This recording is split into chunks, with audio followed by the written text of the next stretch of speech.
Have to rest.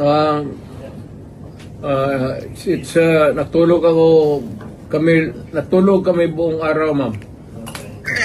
That's nice to hear. Okay, sir. Unang-una, how are you po? Talagang ang daming gusto magtanong, kumusta po si President Duterte? Sa awa ng Diyos, okay ako. Wala ka. Okay, sir. Hindi na po ako magpapaligoy-ligoy pa, sir. Nitong weekend, lalo na kahapon, ang dami mong nagulantang at nagpanik dahil dun sa balita.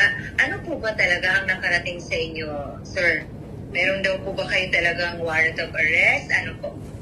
Alam mo, ma'am, what is circulating in the city of Manila, it's almost the same that's being bruited around dito because of the, communications. Very easy. As a matter of fact, it's almost instant. Ilang segundo lang.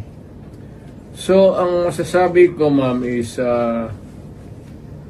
though I do not claim ignorance about the moves before and long before and after a few months of respite, nandiyan na naman yung issue. So, I guess this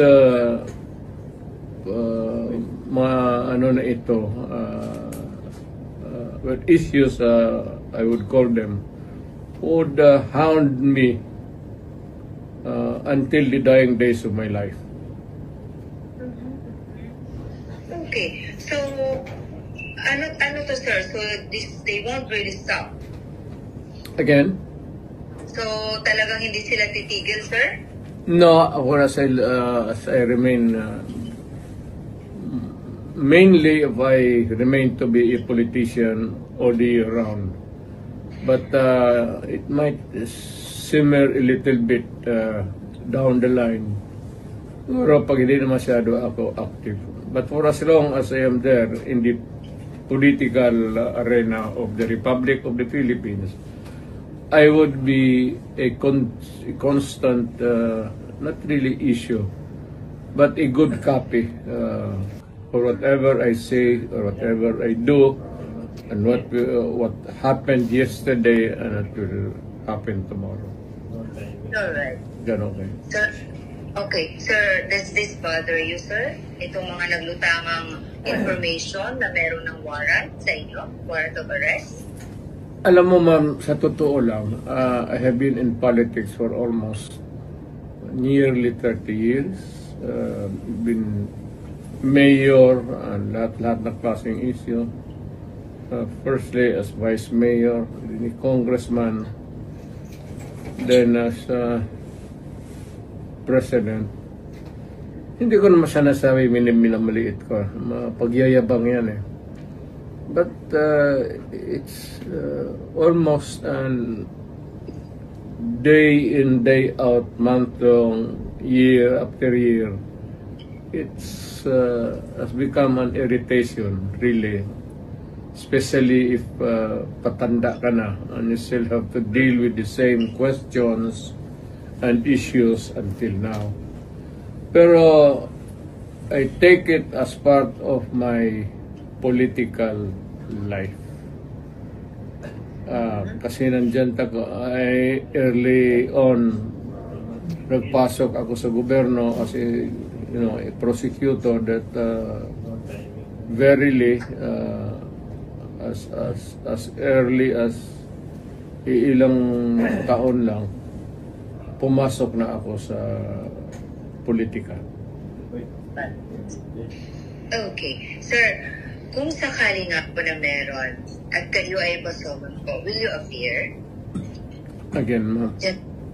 If ever na meron nga po talaga, kung talagang totoo nga itong warrant of arrest ng mga lumutang, kung sakaling meron nga talaga, what's your plan po? Will you appear kung sakaling ipasomon po kayo, sir? I would say that not really appear or non-appearance, but I will deal with the problem directly, frontally. as a lawyer, gagamitin ko na yung pagka-abogado ko. Okay, sir. So, suffice to say that you have been prepared for this po, Mr. President? For the longest time. For the longest time since, as far as I can remember, maaga ako nung ilang years early on, so that to be around siguro, put it lightly, mga first 5 years, first term, second term, nandyan na yan.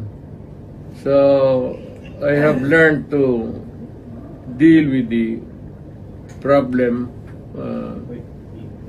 directly, frontally, and walang pasikot-sikot. Alright. I have been very frank all these years. Alright. Okay. Sir, aside from this po, sir, meron din pong ipinal sa inyo sa DOJ na inciting to sedition. Unang-una, what's your take on this po, sir, na kayo po ay napailan ng ganito, sir? Is it the sedition ngayon? That's different, sir. Aside from ICC, sir, meron din po, di ba, sir, may pinal din po sa inyo inciting sa DOJ? Inciting to sedition? Wala akong alam yan. Ngayon lang. Alam ko na may plano na idemanda ako, pero specifics, ngayon ko lang nalaman. Yun naman sa ICC, matagal na yun.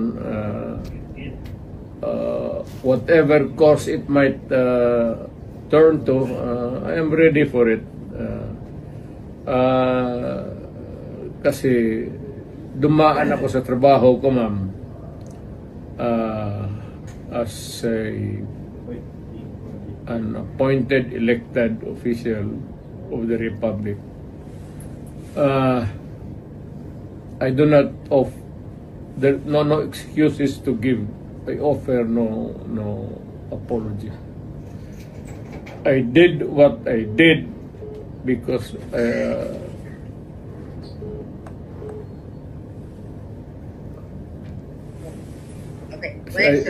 to continue, I said I did what I had to do kasi trabaho ko at ginawa ko.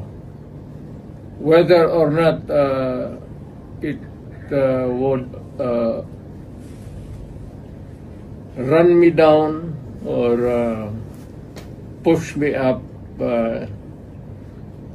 it's too early and it for history to make the accurate count.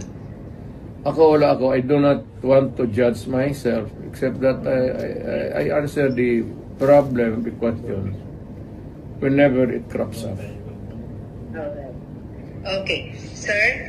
Amidst all these, issues about your, the arrest warrant po ng ICC, pinag-uusapan din po ngayon, syempre, yung impeachment po ni VP.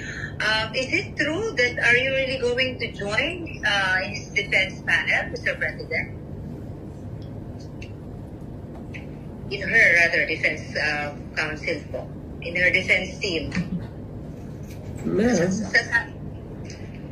Yes.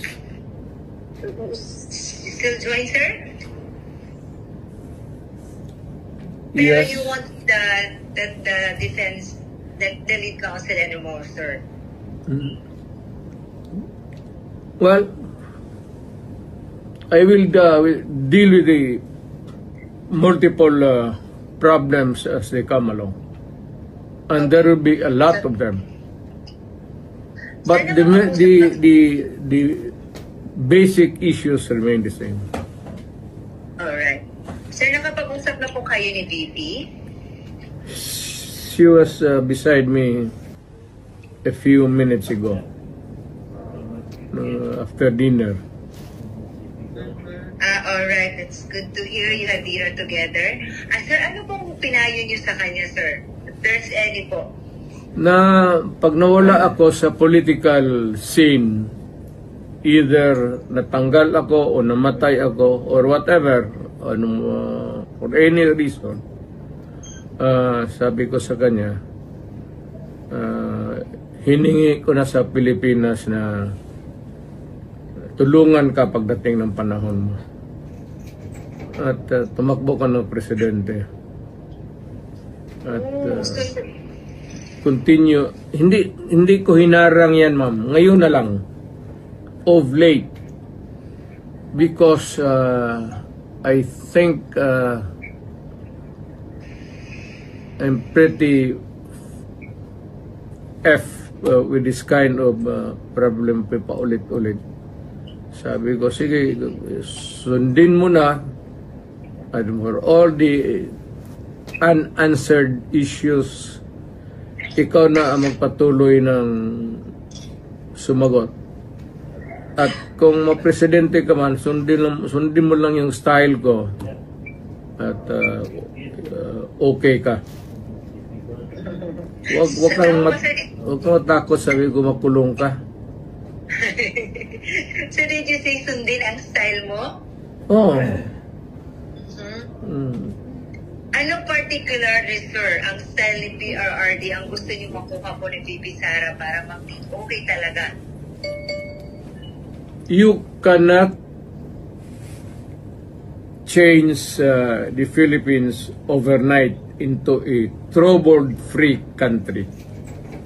But you can minimize the misery of the people in the hands of the oppressors and the criminals and all.